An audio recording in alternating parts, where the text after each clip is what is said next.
Former Knick Obi Toppin had a sit-down interview recently with the New York Post Stefan Bondy. And in that exclusive interview, he revealed what it was like playing under Tom Thibodeau and developing under Thibs, which in his case, he basically said it was very difficult for him to play under Tom Thibodeau and develop. We're going to break down exactly what he said and so much more today. So be sure you're subscribed to the channel and have notifications turned on so you never miss a second of any of the new content. And now, let's get started. Obi Toppin recently spoke about difficulties developing under Tom Thibodeau. This is not a surprise at all to me. Rookies having a hard time developing under Tom Thibodeau? Not getting enough playing time? You're kidding me. It's hard to develop under Thibs? No surprise or shock to me. But when Obi Toppin is the one saying it, when he's the one speaking up on it, you have to hear what he's saying and you have to take it for what it is because he just played for the New York Knicks. So whatever he's saying is the recent memory of how Tom Thibodeau is treating players today in this day and age. So let's see exactly what he said. It's definitely super hard. That's what Toppin said when addressing playing for Tom Thibodeau and trying to develop under Thibs. For me, being in the game, being in live games, it's easier to say you can mess up on something and get better from it than it would be in practice. If you don't play, you don't get through your mistakes and you don't learn. You're like, okay, damn, I'm coming out if I'm making a mistake. That's definitely super hard. For me personally, I would say. Then he speaks on the following regarding his time in Indiana and what the difference is. Toppin said he's already feeling a different vibe in Indiana. I ain't got to worry about that here, speaking about the fact on if he makes a mistake, he's getting pulled. I can learn from mistakes. I can get better. I feel like I can take my game to another level. That is quite the statement from former Knick and now, of course, current Indiana Pacers star Obi Toppin. Him saying that about Tom Thibodeau and his coaching style definitely speaks volumes and says a lot. Because we've all heard it, we've all seen it, but to hear a former player who just got out of his system say it definitely is important. So what about other young players, other young rookies around the league who are hearing what Obi Toppin is saying right now? Do you want to play for Tom Thibodeau? Are you excited to be traded to the Knicks if you're that type of player? I would argue you're not. I would even argue that if you're on the roster right now as a two-way player, or if you've actually made the roster, or you're the 12th or 13th man, you're likely not looking at yourself in a position to make an impact on the team and showcase what you can do because you play for Tom Thibodeau. And if you're playing for Thibs and you're a rookie and you have such a short leash where if you make a mistake, small or big, you're going to get pulled and you're not going to be able to see any more time for an extended period of time. That's going to affect your development. It's going to affect your style of play. And it's going to affect what you do in the game because you're going to be so jumpy and so cautious. You're going to be fearful to not make a mistake that oftentimes you're going to find yourself making more mistakes. You can't learn in that environment. It is too difficult, especially when you're playing behind somebody in Julius Randle, who's going to take most of the minutes anyways. So if you're telling me you have this many minutes and then you can't make a mistake because if you do, this many minutes goes to this many minutes, how can you develop? How can you thrive? How can you be better as an NBA player? And as a coaching staff with Tom Thibodeau, I think you owe it to a player to help him get better. It's not only on the player. It is to some degree, but not only. It's also on the coaching staff. What about this little question here? How come Josh Hart and Julius Randle are sharing the court at times?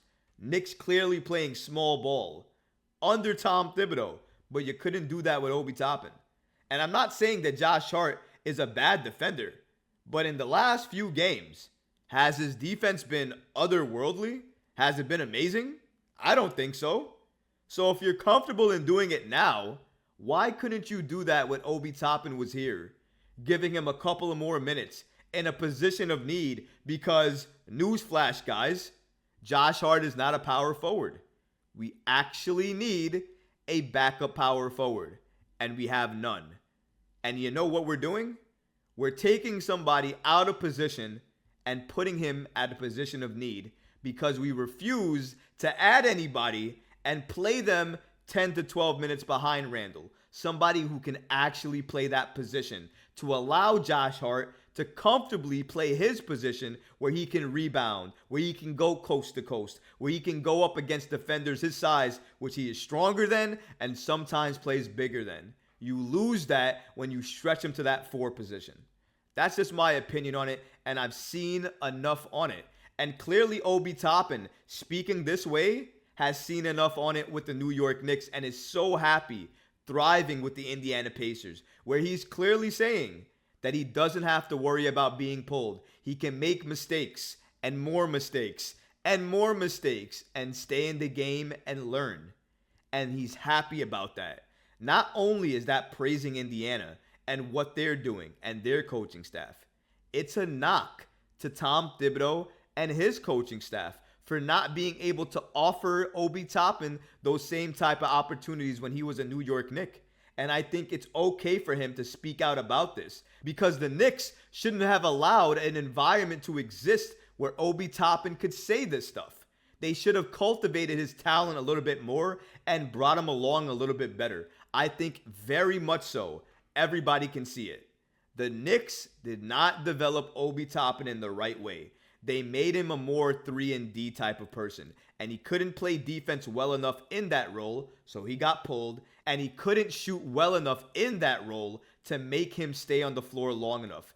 They didn't utilize what he could do well enough when he came into the league. They didn't maximize it enough and didn't develop him in the other areas of his game they needed him in order to be that player that could be an impact for the Knicks. And I think that's where they lost the entire case of Obi Toppin.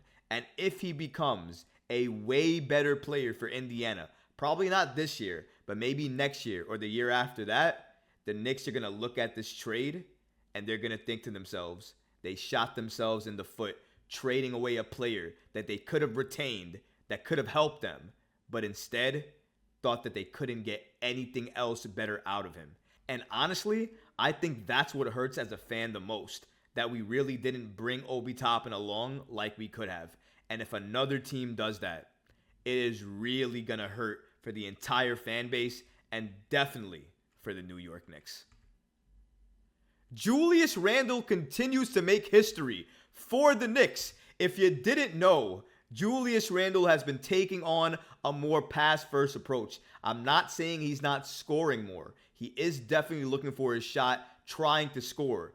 But he's looking to set up his teammates a lot more, trying to find them a lot more when they're cutting, when they're open for 3. You can see him sacrificing his own shots and giving them up to his other teammates. And you gotta love that if you're a New York Knicks fan and you've been wanting to see this from Julius Randle for years. Because this style of play that Julius Randle is doing right now, for me, is different, and it's gonna make the Knicks different, especially when they have everything clicking.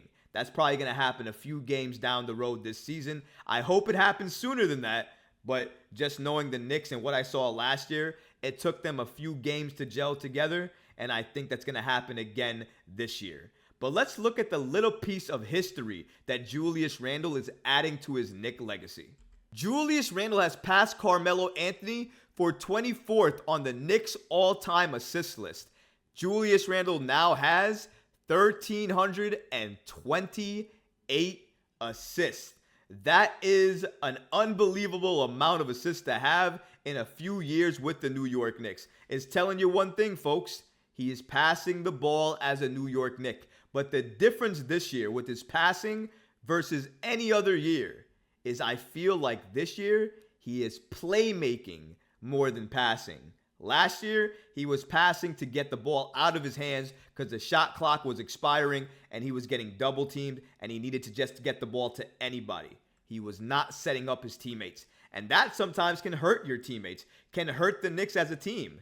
This year, he is looking for players. He is drawing attention. And once he draws the attention, he is making the smart pass to the open player or the cutting player to get an easy 2 or 3-pointer. I'm not saying he doesn't deserve criticism. You can criticize him. He does deserve it in some areas, absolutely. But one area he doesn't is the fact that he is looking for his teammates more.